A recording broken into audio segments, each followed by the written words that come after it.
levantasse. Certa mão me tocou, vou ler a versão de vocês aqui. Eis que certa mão me tocou, sacudiu-me e me pôs sobre os joelhos e as palmas das minhas mãos. Verso 11. E ele disse: Daniel, homem muito amado, atende às palavras que te vou dizer e levanta-te sobre os pés.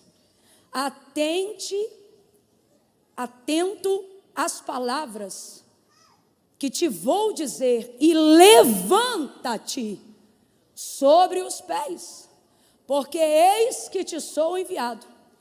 Ao falar ele comigo esta palavra, eu me pus em pé tremendo. Eu me pus em? Mas ele estava como? Mas estava de? Eu vou contar de 1 a 3. No 3... Se você está em casa, irmão, tudo que a gente liberar aqui, você faz igual aí onde você está, tá? Se ficou, entra. E se entrou, vem com vontade. Tá bom? Ah, Camila, tô aqui comendo um negocinho. Meu irmão, bota essa comida pro lado. Esquenta ela depois no micro-ondas, porque nem só de pão viverá o homem. Essa comida, no máximo, te alimenta essa noite. De manhã, você já acorda com a fome daquele, né? Querendo comer aquele pão francês, mas o pão que te alimenta agora te sustenta por anos. Estou falando isso aqui, eu não sou de falar isso não, mas Deus está falando comigo que tem um povo ao vivo, e por causa da declaração profética e da intercessão de oração, vai receber a mesma força do impacto, mas tem que ter a mesma reverência de quem está aqui dentro para ouvir a palavra, tá bom? Vou contar de 1 a 3, quando eu disser 3, quem estiver em casa, quem estiver aqui, você vai olhar para quem está do seu lado e vai dizer para essa pessoa assim, desse jeito, você vai dizer assim para ela: você aguenta o que pediu. Não contei até 3 ainda, mas no 3 vai ficar bonitão. Eu tenho um jeito de falar, irmãos, que todas as vezes que eu tento arrumar, eu não me sinto à vontade para dizer. E eu tentei arrumar essa frase, e é por isso que eu não estou conseguindo dizer ela do jeito que eu quero dizer. Então eu vou falar bem rasgado, vai ser assim, ó. No 3 você vai dizer assim: para que você aguenta. Aí está rasgado, aí está do jeito que tem que ser. Mas tem que gritar para ele ou para ela. Você vai dizer: para com o quê? Ele sabe o que é. Ela sabe, e Deus vai nos dirigir na palavra o que é. Para que você aguenta. Ó, mimizento hoje vai chorar de boca aberta. Você vai dizer: para que você aguenta. Para que você aguenta. Qual é a palavra? E o único jeito de você motivar essa pessoa a entender que ela tem que parar para entender o que Deus tem com ela, porque ela está capaz, e ela é capaz de aguentar o que Deus confiou, é gritando, reagindo, sendo enérgico. Ah, Camila, eu não sou de gritar, veio no dia do culto errado. No 3 você vai dar um grito, porque você não acalma alguém ficando mais calmo que essa pessoa. A única forma de você acalmar alguém é mostrando para essa pessoa que você está mais agitado que ela. Quando você vê uma pessoa muito nervosa e você diz assim para ela: calma, vai ficar tudo bem, esquece. Ela vai ficar mais nervosa. Mas se você falar: calma, aí ela se estabiliza para ouvir, tá bom? No 3 você vai dizer para ele ou para ela: calma que você aguenta. É no 3, é com vontade, viu? É 1, prepara. 2, 1, 2, 3, diga aí. Calma. Para o outro vizinho agora, repete, vai. Calma, você aguenta, calma que você aguenta. Você aguenta. Calma que você aguenta. Senta dando glória igual a Abraão, porque você vai sendo fortalecido na fé, dando glória a Deus. Você aguenta, calma que você aguenta. Calma que você aguenta. Eu sei que você entrou hoje aqui consciente. Você entrou hoje aqui consciente de que o propósito que Deus tem com você é muito grande. E ele é tão grande que a sensação que você tem é que você não é capaz de arrumar ele dentro de você. Camila, eu creio que Deus é grande e que o que ele tem para mim é grande e que é maior do que eu. E eu também, Camila, eu já estou nessa fase de aprendizado aí. Eu também já aprendi que quem faz é Deus, não sou eu. Mas por Ele mover através de mim, eu estou parafraseando os dilemas da mente da maioria. Por Ele fazer através de mim, só a parte que me cabe já me dificulta a mente, porque eu não sei como deveria me comportar. Eu não tenho o nível de disciplina que eu julgo ser necessário, capaz de ter, para eu conseguir absorver a totalidade do que eu sinto que Deus quer me entregar. Camila, isso me incomoda, isso me entristece, isso me angustia. Isso tem me dado dias de coração apertado, porque está mais claro em mim do que nunca, por causa da fé que eu tenho. Ah, Camila, eu não tenho fé. 9 horas da noite na casa de Deus, impossível, irmão. Se tem alguém que tem fé, é você. E aí, dada a fé que eu tenho, sua mente confronta. Dada a fé que eu tenho, eu sinto que eu não acesso, não porque Ele não está disposto a me dar, mas porque não há em mim preparo o suficiente para receber. E tudo aquilo que Deus te deu, não tem como finalidade te matar. Tem como finalidade te dar poder de ressuscitar outros, de animar outros, de levantar outros. Todos os propósitos de Deus visam, ainda que comecem em coisas, terminar em pessoas.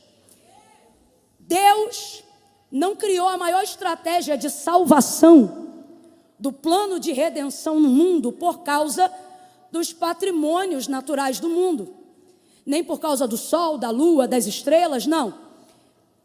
O maior plano de redenção já criado na história, óbvio, só poderia ter sido criado por Deus na história da humanidade, foi o envio do seu Filho ao mundo, para que todo aquele que nele crê não pereça, mas tenha vida eterna. Jesus veio para nos salvar. Jesus é a ideia do plano original de Deus para o homem. E Jesus também não é o plano B. Ah, é porque o pecado entrou no Éden, irmão. É só ler o texto e a Bíblia é clara. A Bíblia diz que o Cordeiro já estava preparado antes da fundação do mundo. Jesus não é plano B. Dentro de todo esse contexto, nós somos, de acordo com o salmista Salmo de número 8, o pináculo da criação de Deus. Claro que ali no número 8 desse salmo, o salmo é messiânico e ele aponta para Cristo. E aí ele diz assim: pouco menor do que os anjos o fizeste, mas isso aponta para a nossa humanidade. E aponta para o Cristo que se vestiria de humanidade e ainda assim não perderia a sua grandeza, não só como Deus, mas principalmente na sua estima como o homem que Deus ama desde o dia em que Ele criou. Escuta isso aqui.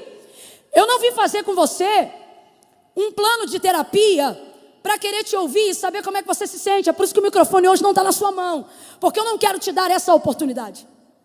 Hoje a oportunidade não está aberta para você falar como você se sente. Hoje a oportunidade está aberta para Deus falar quem é você para Ele, independente de como nesse momento você se sente a respeito da sua vida. E o que a palavra de Deus diz é a verdade. Escute isso. O que a palavra de Deus diz é a verdade. Complete para mim, coloca isso na sua cabeça. O que a palavra de Deus diz é o que a palavra de Deus diz é o que eu penso vem depois, minha consciência vem depois, razão vem depois, sentimento vem depois. O que a palavra de Deus diz, ela é a verdade. Quando a palavra de Deus se refere a dizer algo sobre mim, o que ela está falando sobre mim é a verdade. Não importa como eu me sinta acerca do que ela está falando. Vou dar um exemplo. O Senhor, Ele deixou claro num momento muito difícil, onde Israel estava vivendo um período de pecado de idolatria, afastamento de Deus. O Senhor disse assim, pela boca do profeta: eu sei que pensamentos tenho de vós, diz o Senhor, pensamentos de paz e não de mal, para vos dar o fim que desejais. O que Deus está revelando nessa declaração, diante da circunstância que Israel estava vivendo? Primeiro, que Deus amava Israel, apesar daquele momento, e que se ela se convertesse e se arrependesse, já estava claro a liberação do seu perdão. Segunda coisa, e a melhor coisa dessa história, Deus está deixando claro que o que você pensa a seu respeito se limita à capacidade de desenvolver um raciocínio do momento que você está vivendo. Sua mente não tem amplitude disso. Você é influenciado pelo ambiente, você é influenciado pelas horas, você é influenciado pelo calor, pelo frio, pela falta de dinheiro, pelo excesso dele. Então a capacidade da sua mente é extremamente limitada. Escute isso. Aí a palavra do Senhor diz: eu sei que pensamentos tenho de vós, diz o Senhor. O que você pensa sobre você, daqui a 2 horas, às vezes você não pensa mais. Não, Camila, esse pensamento é fixo, é cultural. Irmão, você tem a mesma capacidade de pensar sobre si mesmo de igual forma como você pensava há 10 anos atrás? Você mudou, sim ou não? Você mudou, sim ou não? A gente muda. Essa palavra aqui não muda. Eu sei que pensamentos tenho de vós, diz o Senhor. Aí ele diz: pensamentos de paz. E é aqui que está uma revelação grandiosa. Ele está dizendo: eu não penso de você o que você pensa de si mesmo. Eu tenho um pensamento próprio ao seu respeito. E o que você pensa sobre si mesmo não tem o poder de interferir em como eu penso a seu respeito. Porque o que você pensa a seu respeito, você acha de você. Você está embasando pensamentos num momento, numa circunstância. O que eu penso de você, eu não acho, eu sei. Eu sei que pensamentos tenho de vós, diz o Senhor, pensamentos de paz. Segunda coisa, o pensamento não é mau. Por mais que você esteja numa condição ruim, Deus não prepara em pensamento, Deus não planeja um fim de desgraça para você, mesmo quando você não está perfeitamente alinhado com o plano de Deus. Camila, mas se eu não estiver alinhado com o plano de Deus, é natural acontecer uma desgraça, é natural eu falhar, eu vacilar, eu cair, pecar. Exatamente, é natural, não é uma ação interventiva de Deus te levando ao erro. Deus não tenta ninguém. O pensamento dele o tempo todo a seu respeito é sucesso, bênção, arrependimento, prosperidade, bonança, metanoia, limpeza, alegria. Deus só pensa pensamentos de paz ao seu respeito. E isso para ele está definido. Completa aí, igreja, por favor. Isso para ele está? Isso para ele está? O que você pensa sobre você não influencia o que Deus pensa a seu respeito. Mas por que isso te dá tanto problema? Se é Deus que pensa, e se o pensamento dele é a verdade, por que isso não está adiantando minha vida? Por que eu não estou conseguindo colocar as coisas para frente? Porque você diz que serve a Deus, mas no dia a dia serve a sua consciência. Você faz da sua consciência seu Senhor, faz da consciência o seu ídolo, suas razões, seu ego. Ninguém sabe melhor do que você quão pecador você é. Ninguém sabe melhor do que você quão preguiçoso você tem sido. Ninguém sabe melhor do que você quão rabugenta você tem sido. Ninguém sabe melhor do que você busca refúgio em responsabilizar os outros por falta de responsabilidade com o seu próprio tempo, com o seu próprio horário, com suas próprias demandas. E isso tudo fica na sua cabeça, dizendo que você é o responsável pela sua derrota, que você na verdade não consegue se reerguer por culpa sua mesmo. E isso não gera arrependimento, isso só vai gerando a desgraçada da culpa. E você vai sentindo culpa. E culpa, meu irmão, não transforma a vida em nada. Culpa não tira a gente do lugar. Quando é que você consegue sair desse lugar? Quando em noites como essa você ouve uma palavra ou medita num texto na sua casa libertador, e aí você coloca o Senhor, que é o teu Deus, como o Senhor da tua consciência. Aí você não ora o que você sente, aí você ora o que a Bíblia diz. Aí você não ora o que você pensa, aí você ora as palavras que Deus liberou a seu respeito. Aí você traz o governo da palavra de Deus, que é a verdade sobre a tua vida. E nessa hora, todo sofisma, toda mentira, todo sentimentalismo, toda vitimização, todo egocentrismo, toda vaidade, toda razão vã, toda filosofia perde a força.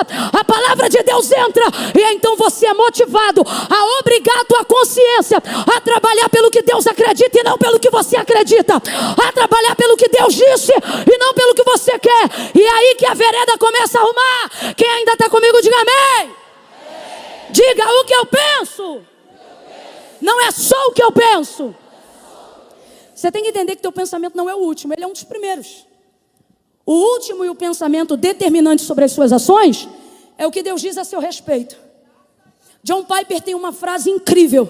Ela mexeu comigo uma vez e eu nunca mais esqueci. Ele diz assim: se o Deus que você diz adorar nunca discorda de você, se o Deus que você diz adorar nunca te confronta. É bem possível que você esteja adorando uma versão idealizada de si mesmo e dizendo que é Deus. Essa frase mexe comigo, porque a gente se torna carrasco de si mesmo e diz que é disciplina punitiva do Deus que nos resiste por causa da consciência do pecado que temos. Está errado. Eu não sou o que eu penso de mim, não na soberana verdade. Eu sou o que a Bíblia diz que eu sou. Agora, qual é a única forma de tornar isso uma realidade da minha vida? Trazendo o governo da palavra de Deus para a minha consciência e não retribuindo ou refletindo o caráter de como Deus trata comigo, achando que Ele é como eu, achando que Ele é como a minha mãe, achando que Ele é como o meu pai, achando que Ele é como meu irmão, achando que Ele é como meu vizinho, achando que Ele é como meu marido, achando que Ele é como minha esposa. Deus está dizendo a alguém: quando eu te olho, eu não te vejo através dos olhos de ninguém, somente do meu. Quando eu te olho, eu não passo por percepções alheias para dar testemunho de quem você é. Quando eu te olho, eu vejo quem você é, independente de como você está. E você ainda é criatura, imagem, semelhança. E o meu plano para você é integral, é grande, é perfeito, é maravilhoso. Mas o trabalho e a energia que você tem colocado para arrumar o plano de Deus na sua vida está te esgotando. Porque você acha que é capaz de pegar o plano original de Deus e compartimentar ele com perfeição na sua vida. Isso não acontece do dia para a noite. Então é por isso que você tem passado processos de angústia. Seu coração tem andado tão apertado. E eu louvo a Deus até por esse aperto. Porque esse aperto não é a desistência de quem não quer ter.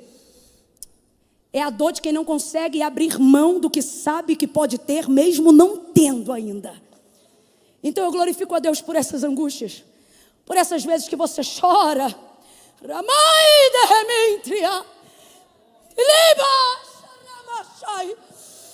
E você diz: não é possível que a promessa está de pé.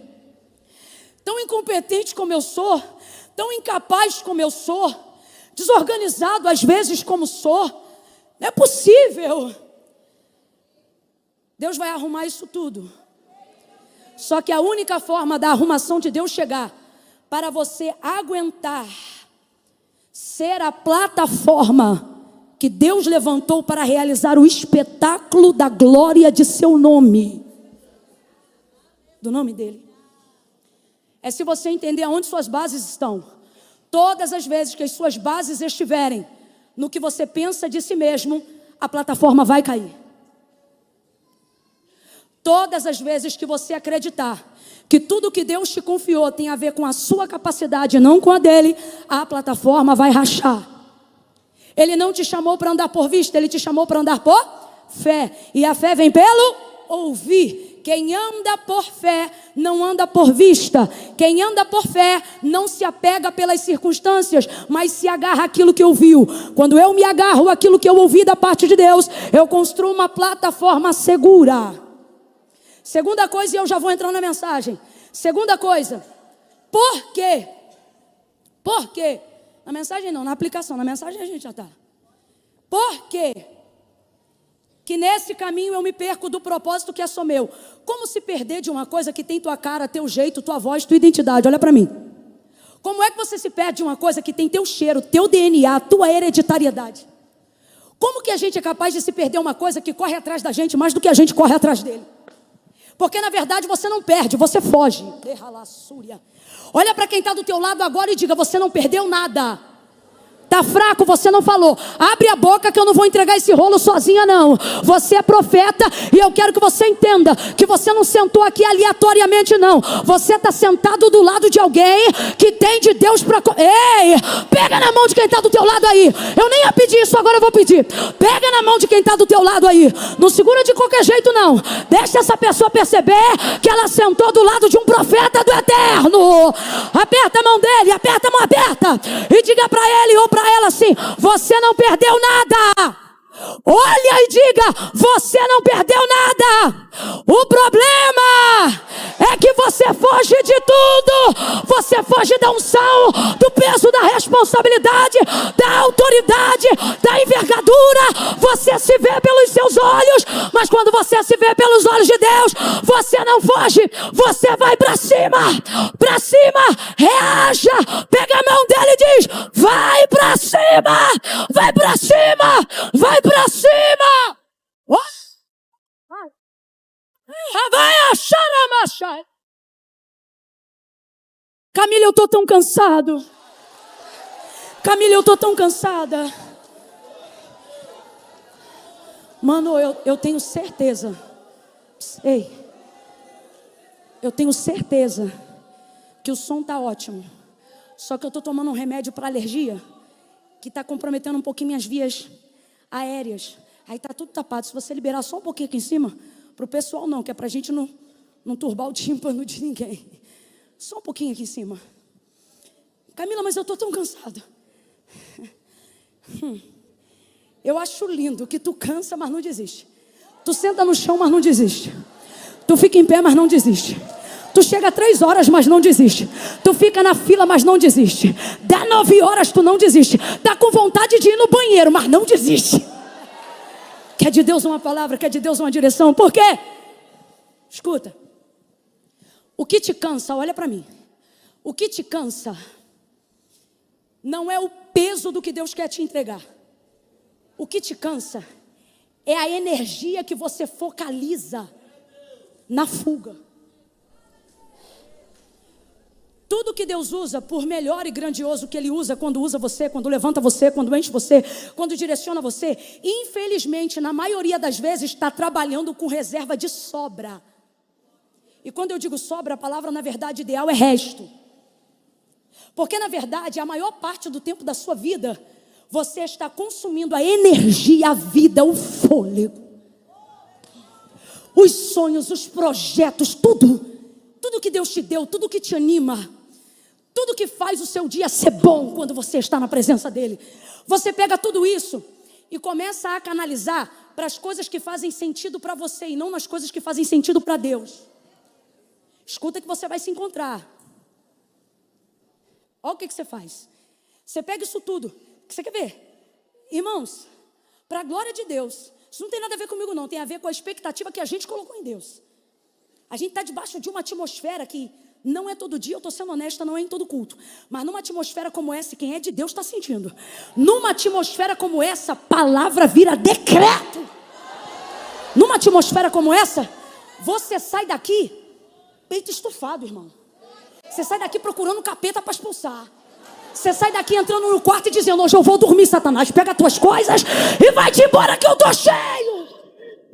Eu quero declarar que quando tu entrar no carro, o peso que tu sente no teu escritório ou lá na empresa que você trabalha, vai acontecer contigo o que aconteceu com Jesus em Gadara. Tu não vai nem precisar procurar o demônio não. É ele que vai te procurar e vai dizer: já vieste nos atormentar.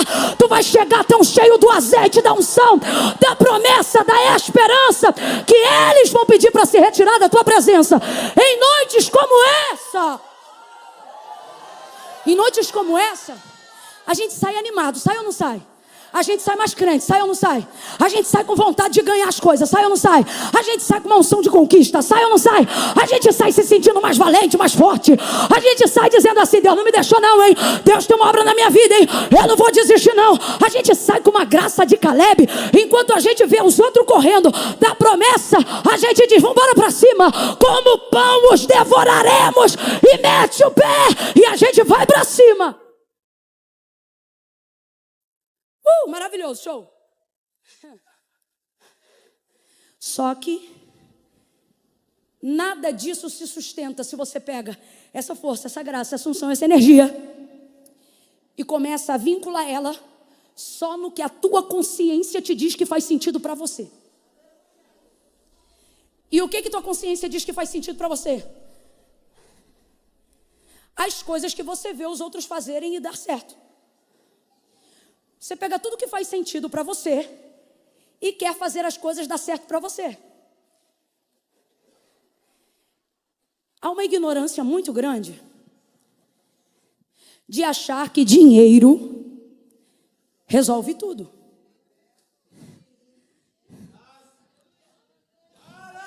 Eu vou falar um negócio meio duro, mas é verdade. E não é hipocrisia não, tá? A Bíblia diz que ele a tudo responde. Ou seja, onde há proposta, ele responde. O problema é quando a proposta não é paga com dinheiro. E as coisas ligadas ao seu propósito não respondem por dinheiro. É aí que a desgraçada da crise existencial come você igual um bicho carpinteiro na tua mente. E mina a tua fé. Porque você quer a aprovação do selo de Deus em portas abertas, em circunstâncias favoráveis. Você quer a aprovação do selo de Deus e da certeza de que Deus é favorável por você, se coisas boas começarem a acontecer. E então você começa a usar toda a energia dessa atmosfera, dessa unção, dessa graça, acreditando que você vai responder de maneira física em coisas que você quer ter. Carro para respaldar a sociedade, casa própria para calar a boca da família.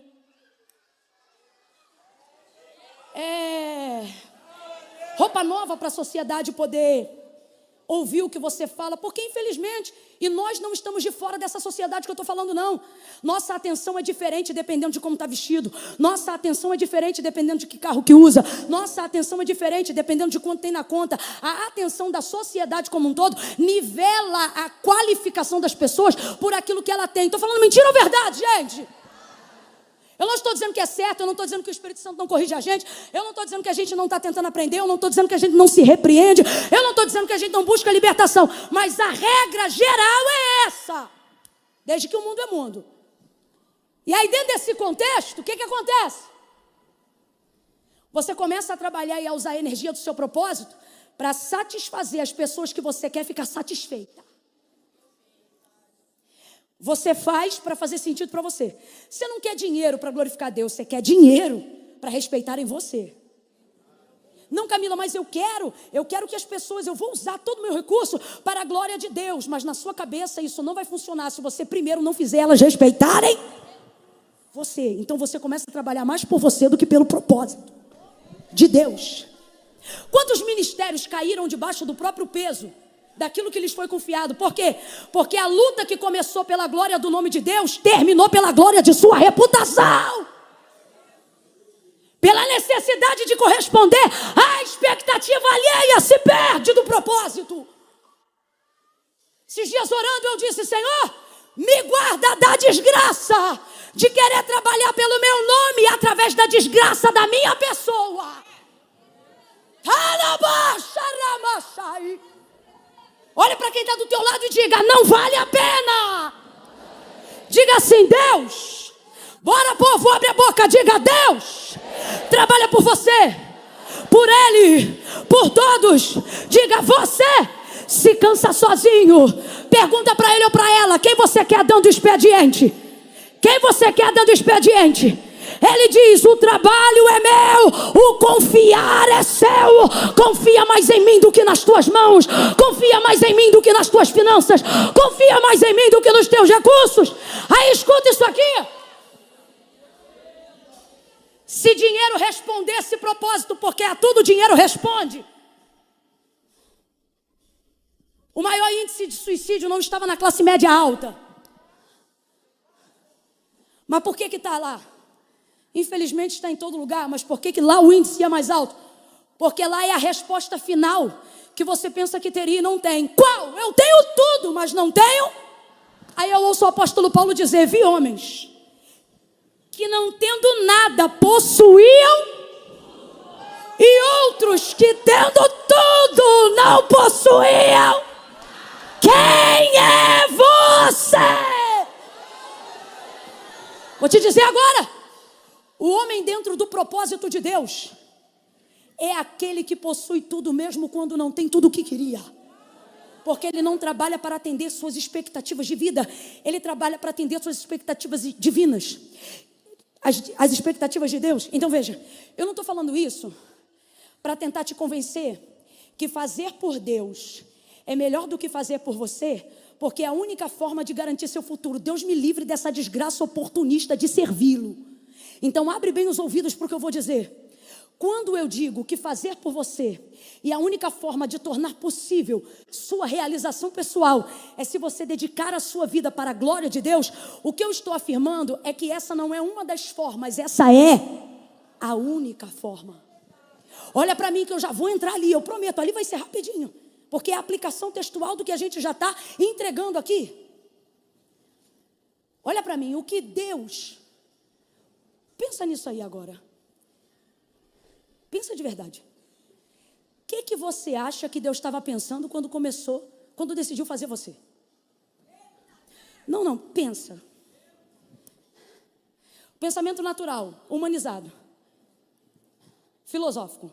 Se penso, logo existo. Então parto da ideia de que meus pensamentos ou as minhas realizações mostram o que eu...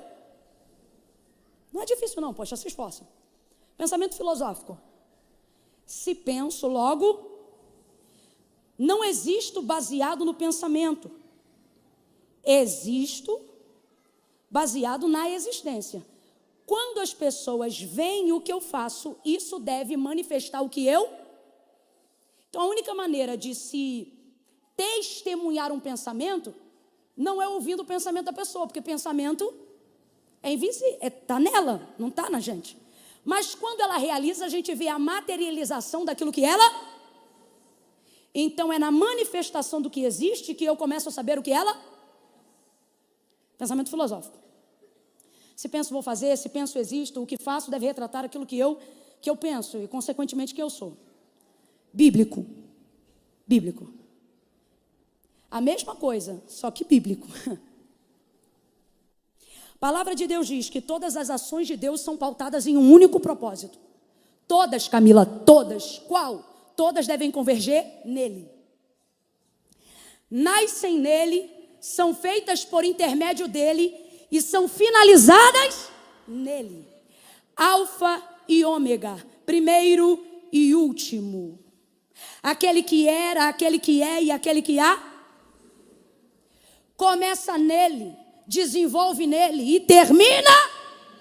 Todo o propósito pelo qual a mão de Deus se move tem um princípio fundamental: a glória de seu nome. Guarda isso na mente, agora pensa de novo.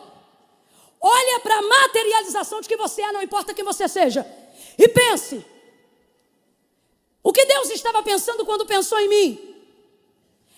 Humanamente falando, você vai pensar: ora, Deus estava pensando em mim?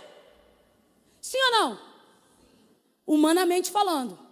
Agora, como alguém que é consciente que a palavra de Deus é verdade sobre nós, isso não é um achismo, isso é a palavra de Deus, isso é o que Deus diz.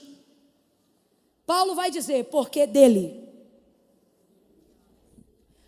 por ele e para, são o quê? São o quê? São o quê? O contexto do texto, essas coisas nos incluem, sim ou não? Sim ou não?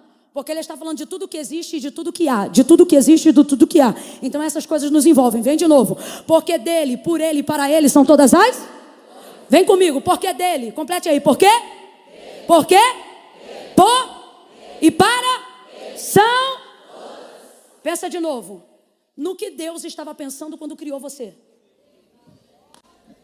De novo. Metade aqui aprendeu. No que Deus estava pensando na cor dos teus olhos? Deus estava pensando na cor da tua pele?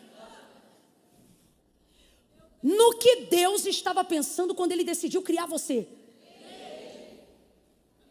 Então você funciona por meio, para a glória do nome, porque dele, por ele e para ele são todas as coisas. Meu respirar veio dele, eu vivo para ele, e a minha maior realização é quando ele está feliz, ou seja, é quando eu realizo ele. Jesus disse: aquele que quiser vir após mim, negue-se a si mesmo. Aquele que quiser vir após mim, negue-se a si mesmo. Aquele que quiser vir após mim, negue-se a si mesmo. Aquele que quiser vir após mim, negue-se a si mesmo. Isso não é sobre ter crise de identidade. Isso é sobre dizer: não importa quem eu sou, o que eu decidi ser vai passar por ti. Minha renda vai passar por ti. Minha família vai passar por ti. Meus negócios vão passar por ti. Minhas ideias